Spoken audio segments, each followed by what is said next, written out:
జీతభత్యాలు ఇస్తే వాళ్ళు ఆత్మ గౌరవంతో బ్రతకడమే కాకుండా పోలీస్ వ్యవస్థను బలోపేతం చేయడానికి ఈ ట్రాన్స్జెండర్స్ ఉపయోగపడతారని ఈరోజు సమాజ నిర్లక్ష్యానికి గురైన ట్రాన్స్జెండర్స్ని జనజీవన స్రవంతిలోకి తీసుకురావాలన్న ఆలోచన ఈ రాష్ట్ర ప్రభుత్వం చేసింది. ఈరోజు 47 మందినో 50 మందినో నియామక పత్రాలు ఇచ్చారు. భవిష్యత్తులో ఇంకా వాళ్ళకి అవకాశాలు పెంచుతాం, వాళ్ళకి శిక్షణ ఇస్తాం, వాళ్ళకు ఒక మంచి భవిష్యత్తుని ఇస్తాం. ప్రభుత్వం కట్టే ఇందిరమ్మ ఇండ్లు, ఇప్పుడు అందుబాటులో ఉన్న డబుల్ బెడ్రూమ్ ఇండ్లు కూడా ట్రాన్స్జెండర్స్కి ఇవ్వడానికి రాష్ట్ర ప్రభుత్వానికి వెనక్కి పోదు. వాళ్ళందరినీ నేను సమాజం, మీ కుటుంబం మీ పట్ల వ్యవహరిస్తున్న తీరుకు మీరు బాధపడవలసిన అవసరం లేదు. ఈ ప్రభుత్వం మిమ్మల్ని ఆదుకోవడానికి సిద్ధంగా ఉన్నది. ఈ అవకాశాలను మీరు ఉపయోగించుకోండి. మీరు దరఖాస్తులు పెట్టుకోండి, క్రమశిక్షణతో మెలగండి. ఈ ప్రభుత్వం ఏ బాధ్యత మీకు అప్పచెప్తుందో బాధ్యతాయుతంగా వ్యవహరించండి. తప్పకుండా మీకు మంచి భవిష్యత్తు ఉంటుంది అని చెప్పి నేను ఈరోజు ట్రాన్స్జెండర్ సమాజానికి నేను చెప్పదలుచుకున్నాను.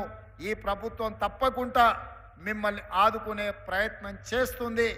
ఎవరు కూడా ఎలాంటి వివక్షకు లోను కావాల్సిన అవసరం లేదు. అదేవిధంగా ఇప్పటి దగ్గర గ్రేహాండ్స్ శిక్షణ చూసినాం.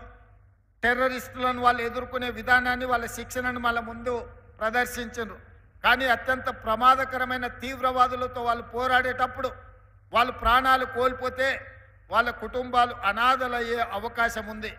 కోల్పోయిన ప్రాణాలను మనం తెచ్చి ఇవ్వలేకపోవచ్చు, కానీ ఆ కుటుంబాలను ఆదుకోవాలన్న ఆలోచనతోటి ఎవరైనా ఐపీఎస్ అధికారులు ఇలాంటి ప్రమాదాలలో చనిపోతే 2 కోట్ల రూపాయల నష్టపరిహారం ఇవ్వాలి అని, ఆ కుటుంబాలను ఆదుకోవాలని మన ప్రభుత్వం నిర్ణయం తీసుకున్నది. DSP, additional SP, non cadre ఎస్పీలకు ఏదైనా ఇలాంటి అనుకోని విపత్తు ఎదురైతే 1.5 కోటి వాళ్ళకి ఇవ్వాలి అని ఈరోజు రాష్ట్ర ప్రభుత్వం నిర్ణయం తీసుకున్నది. ఆ కింది అధికారులకు 1,25,00,000, ఆ కింది అధికారులకు 1 కోటి రూపాయలు నష్టపరిహారం ఇవ్వాలి అని, వాళ్ళ కుటుంబాలకు ప్రభుత్వం తరఫున అర్హత కలిగిన ఉద్యోగం ఇవ్వాలి అని చెప్పి ఈరోజు మన ప్రభుత్వం సమూలమైన మార్పులు తీసుకొచ్చి పోలీసు కుటుంబాలను సొంత కుటుంబాలుగా భావించి ఈరోజు ఈ అన్ని నిర్ణయాలు తీసుకున్నాం. ఇది పోలీస్ సిబ్బందే కాదు, ఈరోజు పోలీసులతో సమానంగా అవసరమైతే అంతకంటే ఎక్కువగా పనిచేస్తున్న వాళ్ళు హోంగార్డ్స్ కూడా పోలీసులతో పోటీపడి అంతకంటే ఎక్కువ సమయంతో వాళ్ళు పనిచేస్తున్నారు. దాదాపుగా 14,000 మంది హోంగార్డ్స్ ఉన్నారు. వాళ్ళు ధర్నా చేసినప్పుడు, దీక్ష చేసినప్పుడు చాలా సందర్భాలలో నేను వెళ్ళి వాళ్ళని కలవడం జరిగింది. వాళ్ళ తరఫున మాట్లాడే సంఘాలు ఉన్నాయో లేవో తెలియదు, కానీ ఈరోజు home guards raising day, December 6th home guards raising day. మరి వాళ్ళకి ఏదైనా ఒక మంచి వార్త వినిపించాల్సిన బాధ్యత, వాళ్ళ సమస్యలు పరిష్కరించవలసిన బాధ్యత రాష్ట్ర ప్రభుత్వానికి ఉన్నది.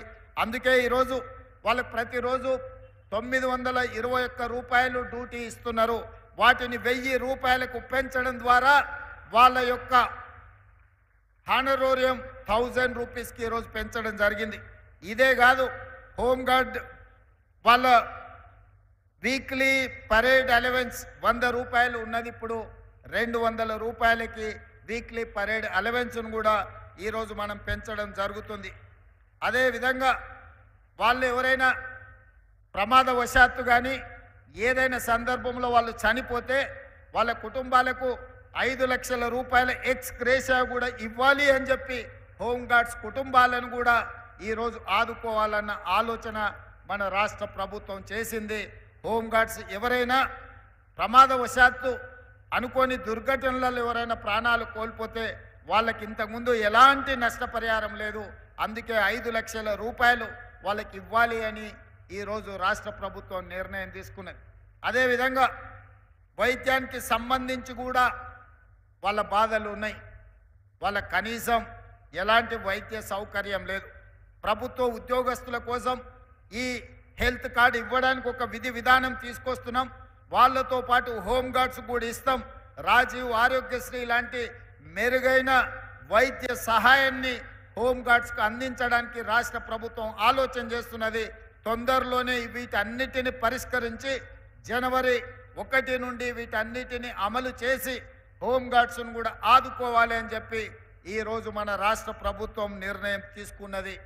అందుకే ఈరోజు హోంగార్డ్స్ నుంచి డీజీపీ వరకు వాళ్ళు గంటలు లెక్క పెట్టకుండా రోజుకు 24 గంటలు వాళ్ళు డ్యూటీ చేస్తూ వాళ్ళు సమాజంలో శాంతి భద్రతలను కాపాడుతున్నారు. దాంతో వాళ్ళు వాళ్ళ పిల్లల చదువుల మీద కుటుంబానికి సమయం ఇయ్యలేకపోతున్నారు.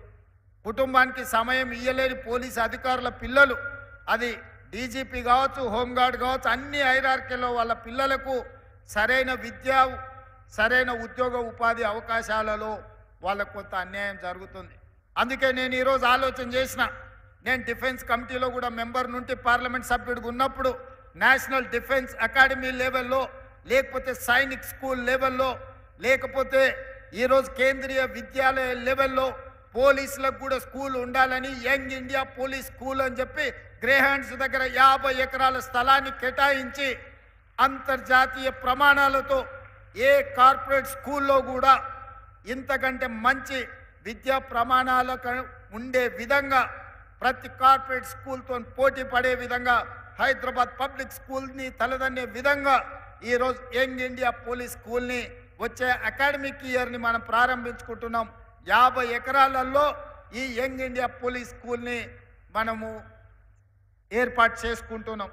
ఇందులో హోంగార్డ్ నుంచి డీజీపీ వరకు ఏ అధికారి పిల్లలైనా అందరూ సమానంగా, అందరూ ఒకే దగ్గర చదువుకొని ఒక మంచి భవిష్యత్తులో ఎట్లయితే నేషనల్ డిఫెన్స్ అకాడమీ నుంచి వచ్చిన స్టూడెంట్స్ మాది ఎన్డీఏ అని చెప్పుకుంటున్నారో, సైనిక్ స్కూల్ నుంచి వచ్చిన పిల్లలు మేము సైనిక్ స్కూల్ పిల్లలమని చెప్పుకుంటున్నారో, రేపు భవిష్యత్తులో ఈ యంగ్ ఇండియా పోలీస్ స్కూల్ నుంచి వచ్చే పిల్లలు మేము పోలీస్ స్కూల్ నుంచి వచ్చినామని గర్వ